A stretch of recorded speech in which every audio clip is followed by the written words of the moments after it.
Good morning, and thank you for joining this presentation of the Peach Educational Session today as part of a 2021 Virtual Southeast Regional Fruit and Vegetable Conference.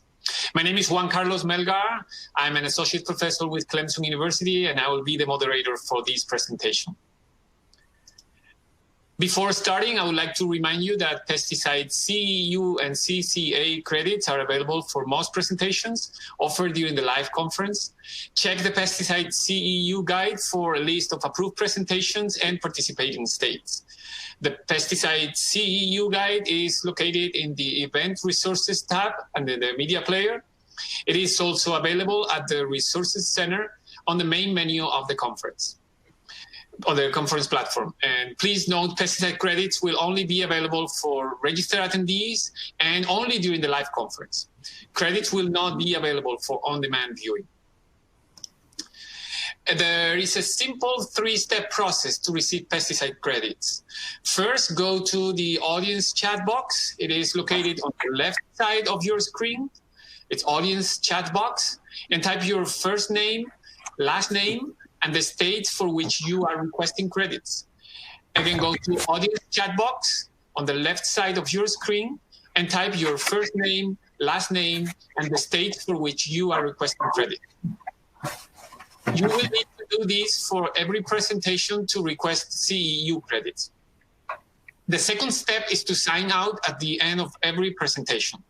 To sign out, go to the audience chat box and type your first name, last name, and the state for which you are requesting credits. You will be reminded to sign out at the end of the presentation. And the third step is to complete the pesticide CEU registration. And you only have to complete this registration one time during the conference. This is not required with every presentation. To access the pesticide CEU registration web link, open the pesticide CEU guide on the Event Resources tab located under the Media Player. And the pesticide CEU registration web link is located on the front cover of the guide. This presentation is pre-recorded to reduce technical difficulties. We will be answering your questions live at the end of the presentation, and you can submit a question at any point during the presentation by typing your question in your questions box and pressing send. Don't forget to thank our 2021 conference sponsors and exhibitors by visiting the virtual trade show and featured product pavilions. And lastly, don't forget to join us each morning for coffee chats and each evening for networking. You can check the conference agenda for details. And now I would like to introduce Dr. Edgar Vinson. He is an extension assistant professor with the Auburn University's Chilton Research and Extension Center at Clanton, Alabama. And he has been working on some safe breaking compounds, dormancy breaking compounds, that could be very useful with chill requirements, when chill requirements are not met. So this ties well with our previous presentation. Dr. Vinson, welcome, and thank you for being here today. You can start whenever you want. Thank you, Dr. Melgar. Again, my name is Edgar Vinson, and I will be talking about some rest-breaking products that we've been looking at.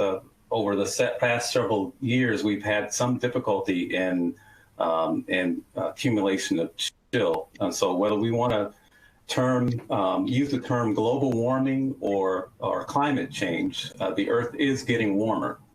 This presents a challenge for producers of temperate fruit crops like peaches, because it's becoming increasingly more difficult for trees to accumulate chilling during the fall and winter for adequate alleviation of dormancy in the spring. Researchers are using several different tools, and a lot of these tools are chemical in nature. Predominantly, the hydrogen cyanamide is a chemical that's used for use. But for several reasons, we wanted to look at some other dormancy breaking products. So, as I mentioned, there are several methods to assist in the breaking of alleviating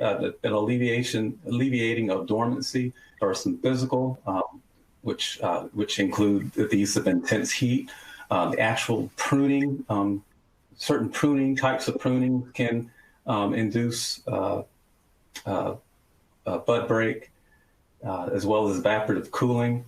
The chemical methods include hydrogen cyanamide, as I mentioned earlier, gibberellic acid, thiazoram, and potassium nitrate. This presentation will focus on the use of hydrogen cyanamide and potassium nitrate.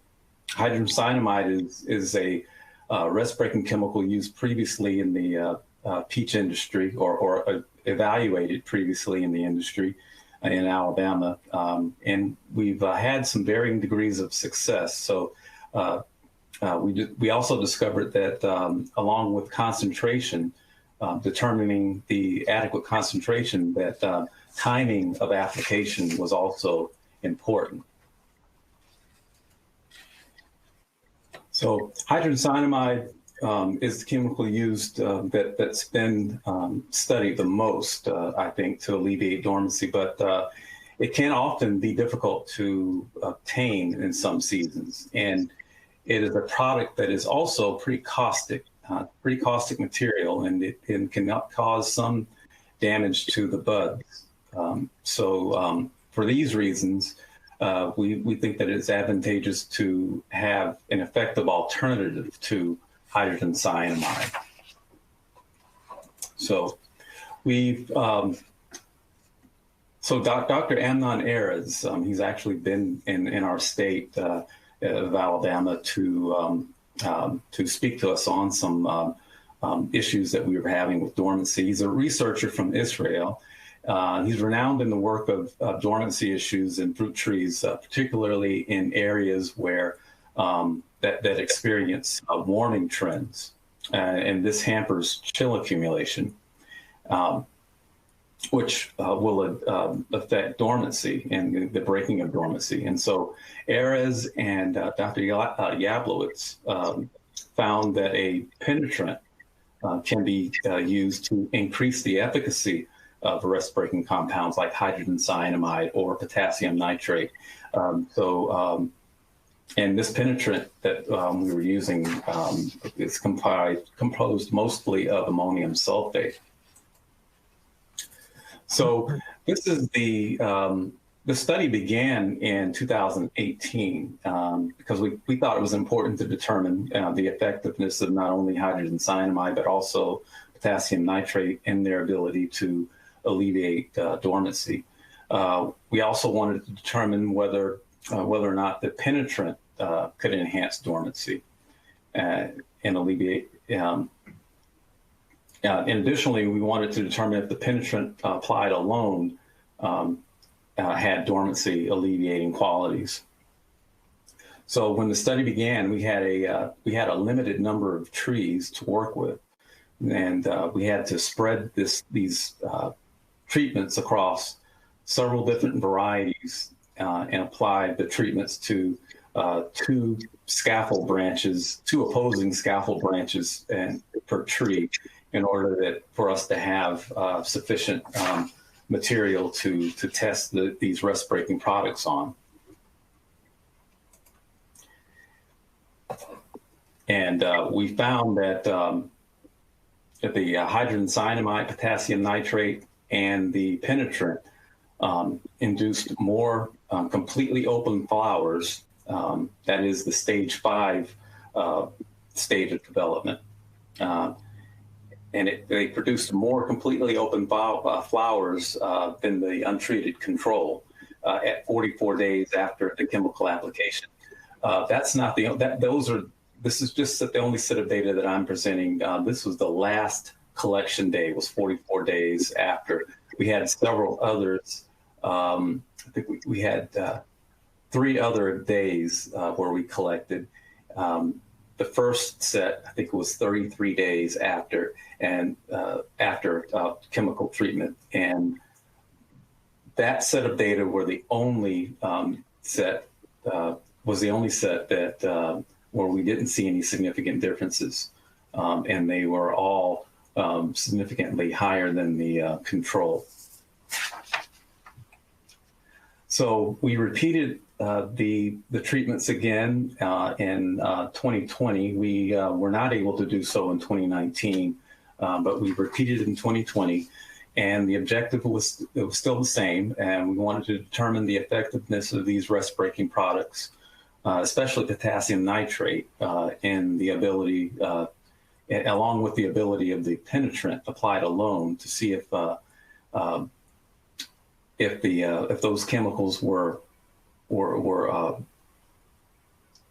successful in breaking dormancy, both in combination, potassium nitrate, hydrogen cyanamide in combination with the penetrant, and the penetrant alone, and in central Alabama. So again, our study was started at in central Alabama at the Chilton Research and Extension Center in Clanton. It is one of 11 stations that comprise the Alabama Experiment Station at Auburn University, and it's located between Montgomery and Birmingham, Alabama. And the treatments this year, as opposed to the 2018, were applied to a single trees, applied to the entire tree, a single tree of a single variety.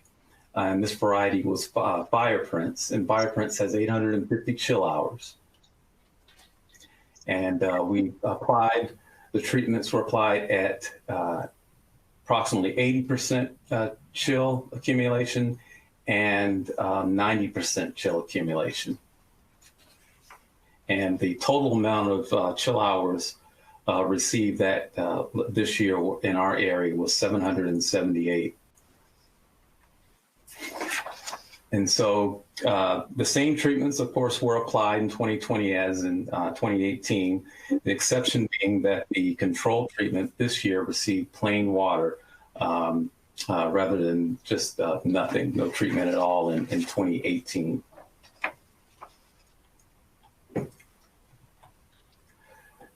So to count our buds, we selected 6 shoots that were about 12 inches to 18 inches in length and 6 feet from the ground. These buds we counted buds from March 17th through March 27th, counting the buds from stages 1 through 7, according to the Chapman and Catlin 1976 bud identification method. But only stage 5, which is the completely open bud, as you can see to the right, that's the only data that I'm presenting today.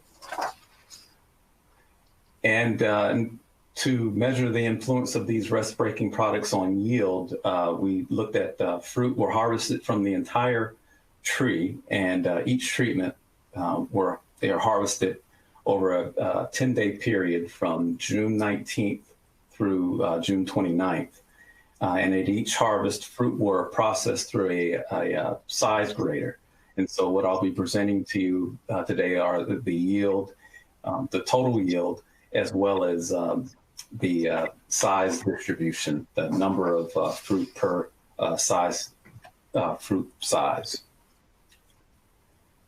And so this begins our results. And our first question that we wanted to ask was, did the amount of chilling or the amount or time of application influence the rest-breaking chemicals in their ability to induce the completely open bud stage of development, or stage 5? And the letters A or B following in the column indicates that there was some significance between the 2 stages or the 2 chill hour stages of application. Of course, letter A indicates that the time of application was the most effective, and B, of course, was indicating that it was the less effective. So hydrogen cyanamide and potassium nitrate applied alone or in combination with the penetrant were all more effective when applied at 90% chill accumulation.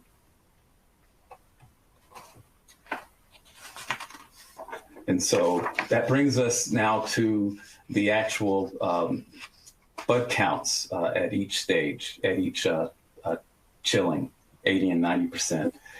And we can see that when application was made at 80% chill accumulation, the hydrogen cyanamide with the penetrant performed better than when hydrogen cyanamide was applied alone. And potassium nitrate applied alone worked better than the hydrogen cyanamide, but also the control did as well. So when the treatments were compared at 80% or 90% chill, we see that they provided little assistance in increasing the number of open flowers per centimeter of shoot, according to the data, because all treatments were similar to the control. However, some treatments performed better than others. For instance, there was a greater number of open flowers per centimeter of shoot with potassium nitrate than with hydrogen cyanamide and the penetrant applied alone at 80% and 90% chill accumulation, respectively.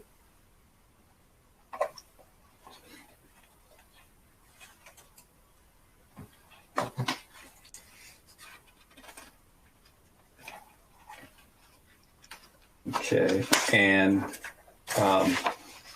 so our next question then would be, did chill accumulation at time of application influence the efficacy of treatments in terms of total yield? And we see that hydrogen cyanamide applied alone or in combination was not influenced by the amount of chill accumulation, according to the yield. Additionally, potassium nitrate, when applied alone, was not influenced by chill hour accumulated. But the potassium nitrate applied with the penetrant was influenced by chill accumulation and was most effective when applied at 90% of the chill accumulation. However, the penetrant applied alone was most effective when applied at 80%.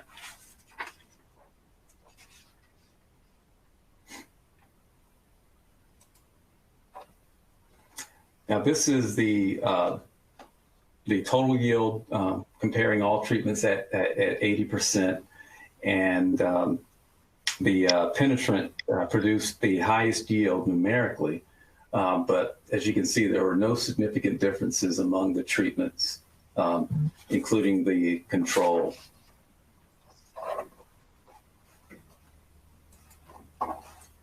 But this graph at the 90% chill, this graph provides us with apparently more useful information or interesting information. First, most treatments produced the same total yield statistically as the untreated control. That's one thing. But secondly, we see that potassium nitrate combined with penetrant was effective at increasing total yield significantly above that of the control. And thirdly, though potassium nitrate, the potassium nitrate and penetrant combination produced total yield similar to the potassium nitrate alone, the addition of the penetrant to potassium nitrate increased yield above that of the control, whereas potassium nitrate applied alone did not. It was similar to the control.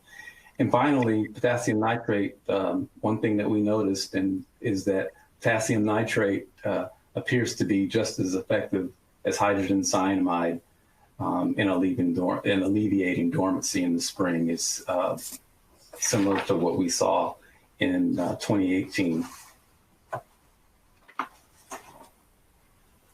Now we come to the size distribution. So we have a graph that compares the potassium nitrate plus the potassium nitrate and hydrogen cyanamide combinations with the penetrant. We're comparing those to the penetrant and the control.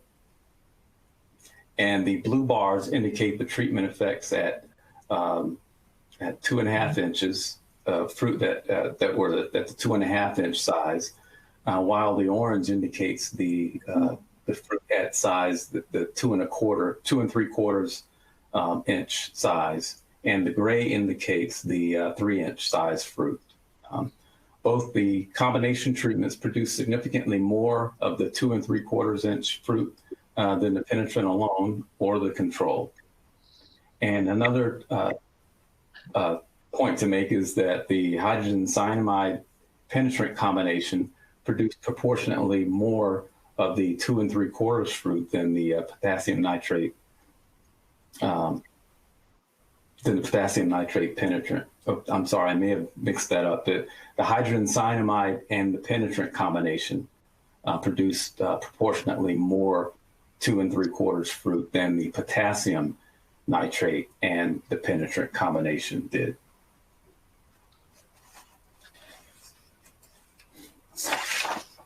So in summary, we found that we see that chill accumulated at time of chemical application mattered depending on the treatment and the data being collected.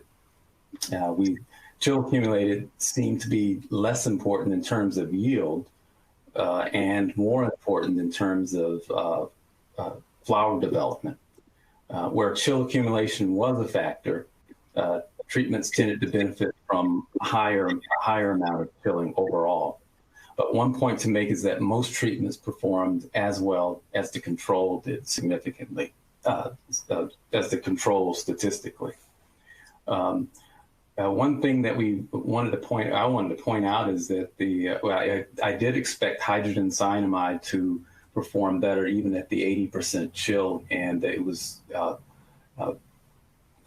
we actually got lower numbers with the hydrogen cyanamide, and I think that there potentially could have been a miscount or something going on there. I really expected that. I was surprised to see that hydrogen cyanamide was a bit lower than that, didn't perform as well, and there could have been some damaged buds, but we did see a little bit of that, but it was not dependent on any particular treatment. And so the influence of chill accumulation on the treatments in terms of bud development and total yield was not consistent. So we didn't see as much consistency from looking at the bud development and then ultimately the yield. But we think that we probably need a better way to assess the number of buds. So we would like to have seen more agreement between what was found in the bloom stage and what was found in yield.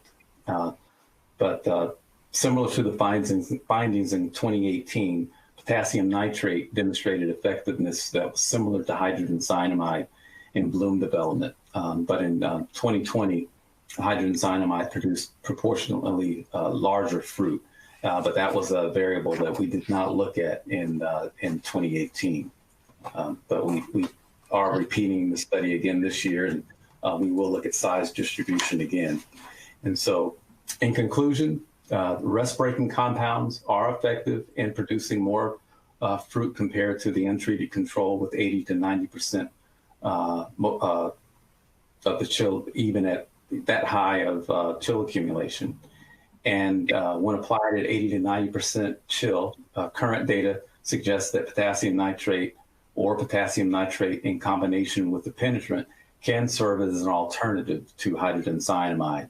But more research is needed to determine the effectiveness of these potassium nitrate and the penetrant combination, as well as hydrogen cyanamide itself for our area.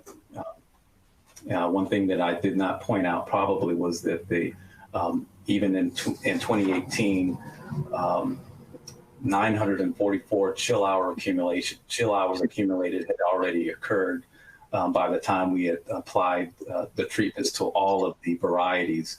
And the chill hour range for those varieties was from 620 to 1100. So 90 to 100% of the chill had already been accumulated before we applied those treatments in 2018. So just a note. So I wanted to thank you for your interest in this product, in this study, and hopefully we'll have a really good season of chill accumulation.